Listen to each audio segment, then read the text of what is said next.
would say then to him, well, yes, it is fair, Mike Fair, F-A-Y-E-R. He would get a kick out of that. Thankfully, for all of us who knew Howard, he never accepted the world should ever be unfair. Howard was creative, brilliant, and eloquent. That one is easy. Just look at all the scientific papers and patents he has published and the numerous companies he has founded. At the same time, he was always that modest and understated man that I met back in 1979. Finally, and perhaps the most memorable thing about Howard, he was the nicest person I've ever met, and he had a caring attitude towards all.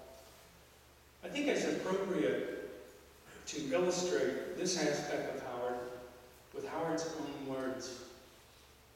I would like to read from a recent text message that Howard sent to his former Akamai solar employees last Christmas Eve.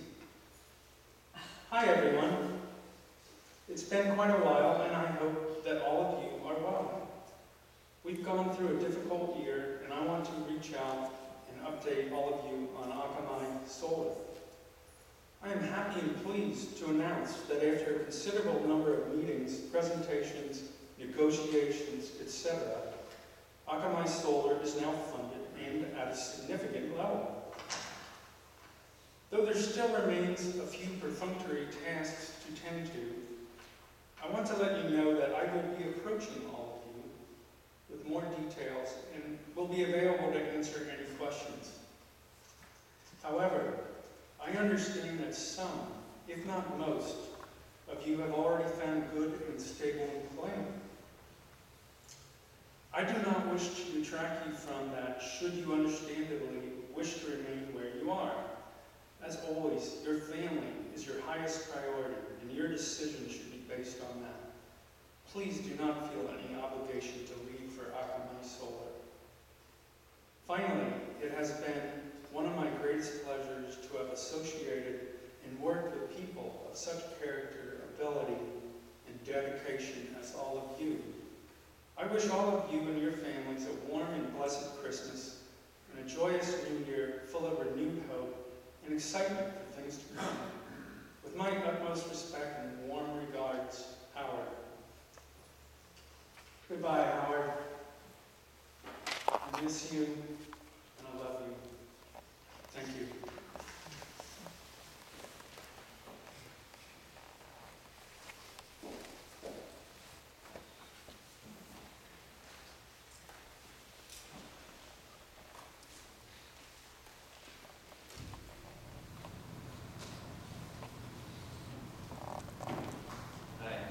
I'm David. I'm Howard's younger brother. When I was born, Lisa and Howard were 6 and 7, so they were quite a bit older than me. And from as long as I can remember, Howard always made me feel as though he really wanted me to be around. He was always encouraging. He always built me up. I remember when we were kids, we had this old World Book Encyclopedia. And in one of the volumes, there was this test that you could take, like as you progress through grades, first grade, second grade. And Howard used to always, I'd take the test with him, obviously, and he'd always give me a little bit of the answers so that I could feel like, I was doing really well.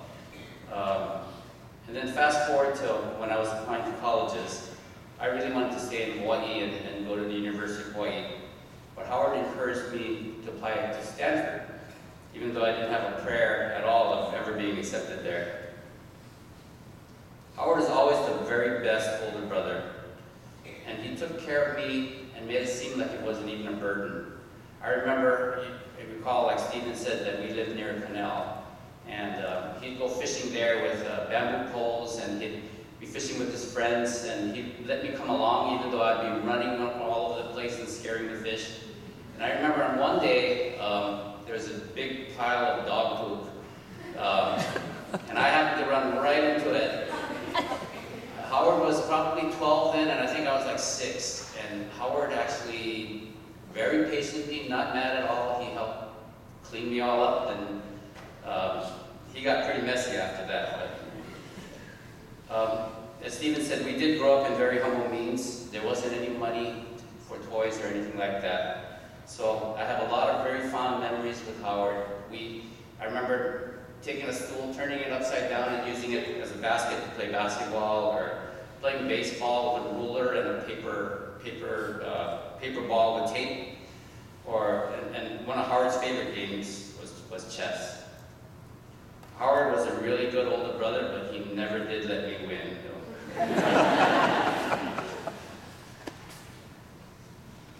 As you heard from the other guys say, Howard always had the highest of integrity, and I remember that growing up as a kid. He never ever wavered from that. Even when we were little, he always taught me to do the right thing. If I found some money at school, he always made sure that I returned it, or gave it to the teacher so that whoever owned it, could pick it back up. If I had something that somehow belonged to somebody else, he made sure I went over to that friend and returned it. If I got a grade at school that I didn't deserve because the teacher graded something wrong, he taught me to go and tell the teacher about that. And Howard is also very protective of me as his younger brother. I remember once when we were in the neighborhood, one of the neighborhood kids threw something at me and hit me, and I started crying. I was probably like 4 or 5 then.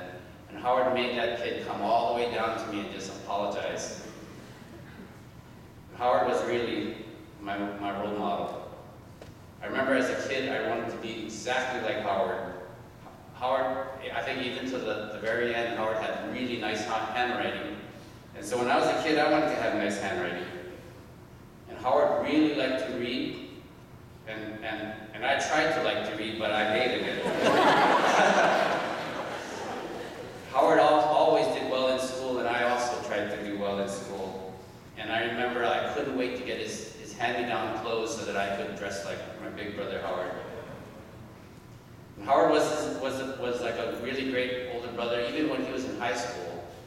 He let me hang around with him and his friends. Like when his friends would play pickup basketball, he'd let me even play in the game. When he had a school function, like band or something like that, he'd always include me with his friends. That's the kind of brother he was. I remember when I was in the 6th grade, I was really devastated when Howard decided to go to college on the mainland. And in that year that he was going to leave for college, our dad got really sick. He had bad kidneys, and his health continued to deteriorate until our dad passed away a few months into Howard's freshman year. Howard is always only 18 then, but he was always about doing the right thing and doing the right thing for people. I remember the day of my dad's funeral, just before going in to see his body for the first time, Howard turned to me. He was only 18 and I was 12, and he said, "Be strong, David, for Mom and Lisa."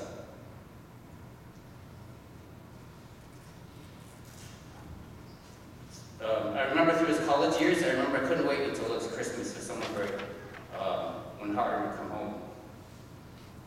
And I remember even through our adult years, Howard was always my phone a friend, because whenever I needed help or somebody to listen to, I'd call Howard. I remember when I started college in my first year, I struggled, and Howard was always there to offer me encouragement. And then when I graduated from college, I remember my first assignment, and I struggled. And Howard was there to offer me encouragement. And through all those times, Howard just always remained that awesome older brother. I remember after Howard passed, Lydia shared with me that Howard had been under a lot of stress, and Lydia encouraged him to call me and to share with me because, I could be his phone friend. But to the end, Howard lived out his role as a big brother who always took care of things and always took care of me. And he never called, and I wish he did.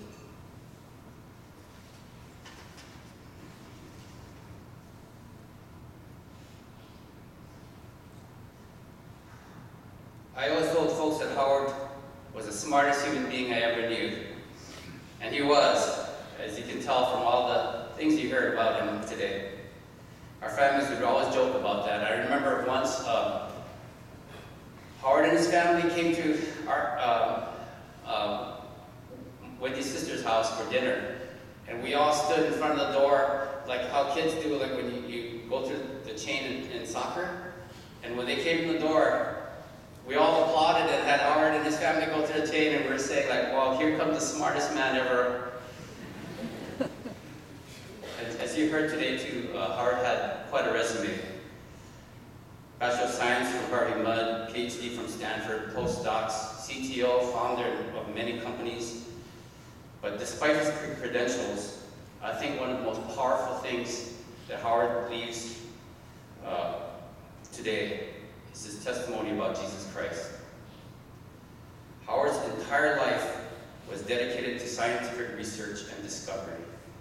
He saw firsthand the workings of God's creation and God's greatness. With all of that reason, logic, intelligence, Howard knew for certainty that Jesus Christ was his Savior and he died for his sins. I believe that warrants a lot of consideration for any of you who don't know Christ, because there's got to be truth if Howard believed it. And it's Howard's faith in Christ that gives me peace today to know that he's in the presence of Jesus, where there's no more stress, no more pain, only joy.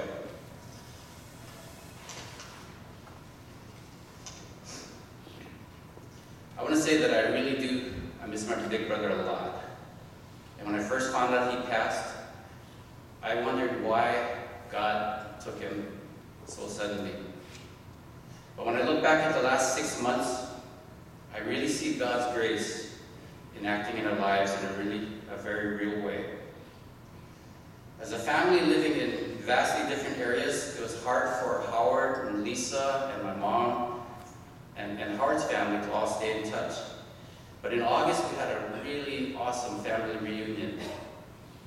Lisa and my mom went up from Hawaii, stayed at Howard's place. I flew up from Southern California, and we had the best times with Howard and Lydia and Stephen and Ryan. And I remember we all reconnected, and Howard actually spent time trying to witness Christ to his mom. And I can see now that God knew that he was going to call Howard home, and he did that for our family. I didn't know back then that when I hugged Howard and said goodbye, that it was going to be for the last time.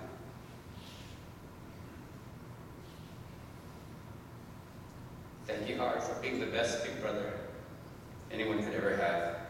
I love you and I miss you very much.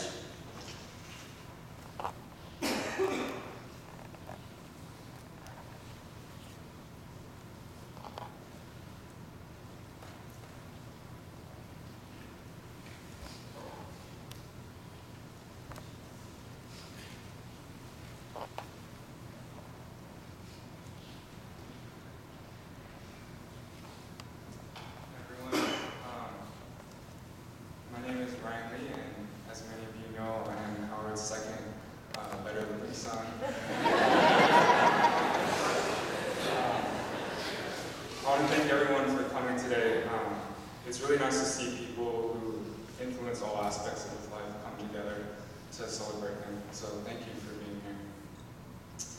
My dad was weird. He was dorky and clever at the same time. He was patient and hardworking. He loved his family more than anything. He had huge muscles and an even bigger heart. He was so smart, I don't think I ever asked him a question he didn't know the answer to. He used more hair products than any guy and some girls I know. And he had so much passion for what he did. He was just so driven. Like Stephen talked about, he would pull all-nighters all the time whenever he had a problem that needed solving. And when I was young, I always thought I was so different from him. And it wasn't until a couple years ago that I started to realize that I was the exact same person as him, just with a much smaller brain.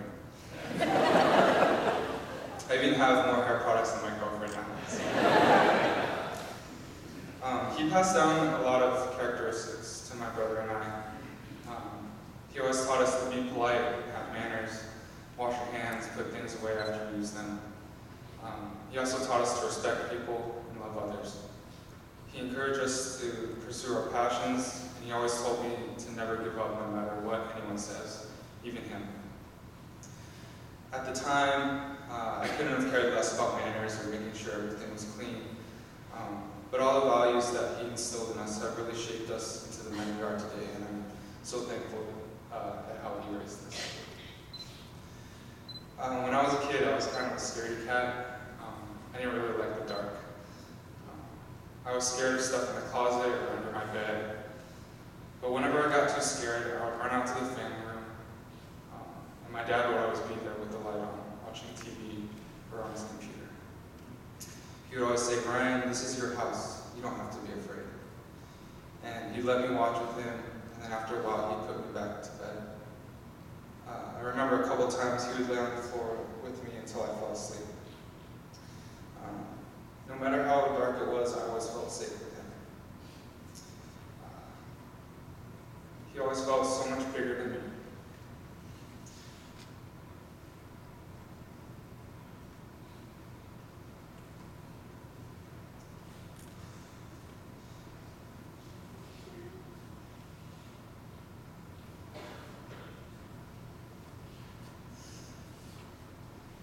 He always felt so much bigger than me, even though I was an adult.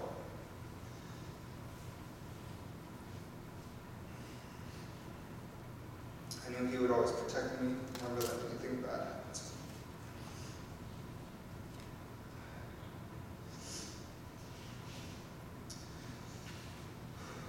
A big part of Stephen's life and mine was basketball.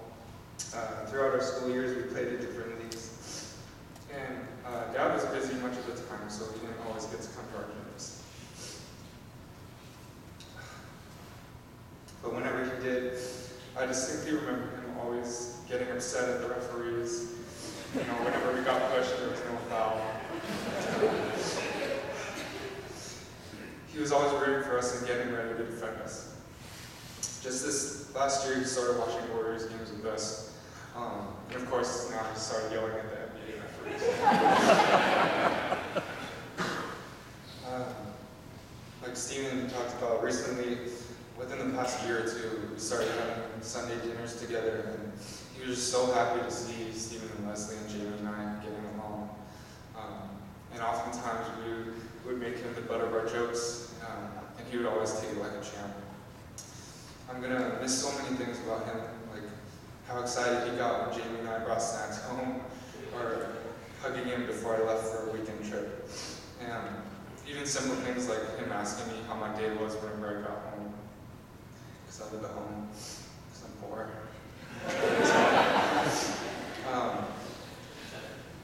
When my dad first passed, a lot of the regrets that I had were hard to deal with.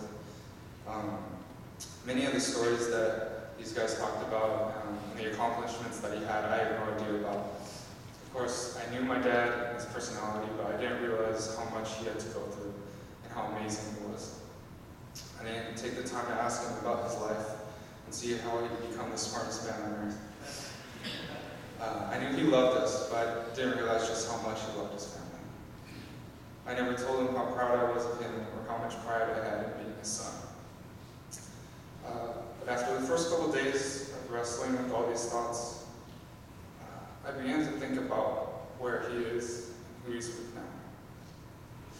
And God began to fill my heart with peace as I started to realize that the pain of not saying goodbye and the regrets that I have don't really matter anymore.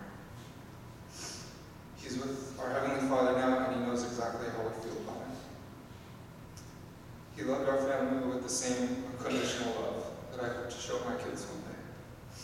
Now he's just watching over us with a smile on his face, enjoying his heart, knowing how much we all love him. For the past month, I've been trying to think of what to say that will show exactly how loving and kind and brilliant he was. And it's hard to put into words exactly what he means to me. But like David said, I think the one thing that sticks out is that he knew and loved Jesus. I can't explain how much I miss my dad. Nothing could ever replace his laugh or his caring heart.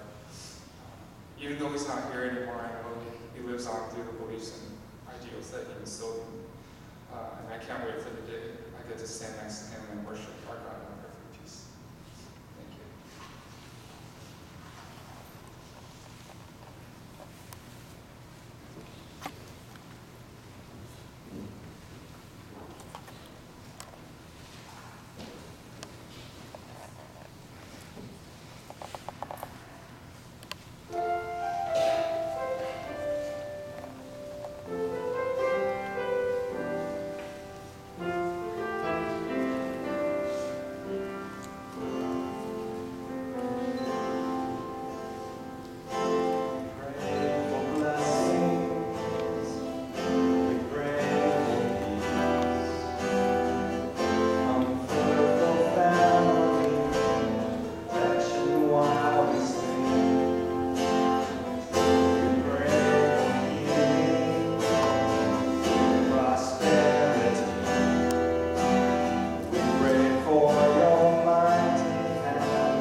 7 years, I had the privilege of being one of the pastors at Howard's church, Orchard Valley Christian Church.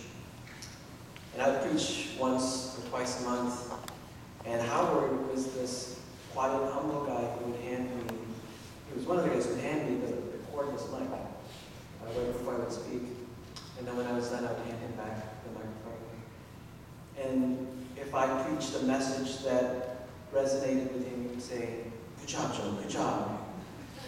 And if it was a message that he didn't like, he would just take the mic from me and walk away.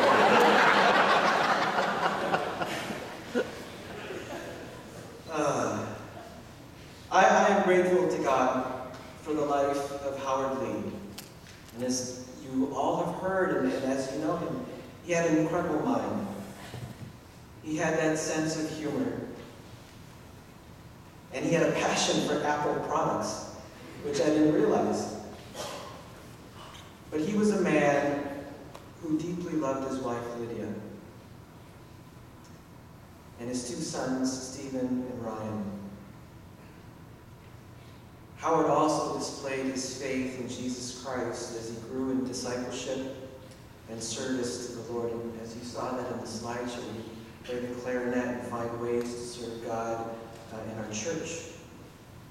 And for those things, I am grateful to God for Howard's life.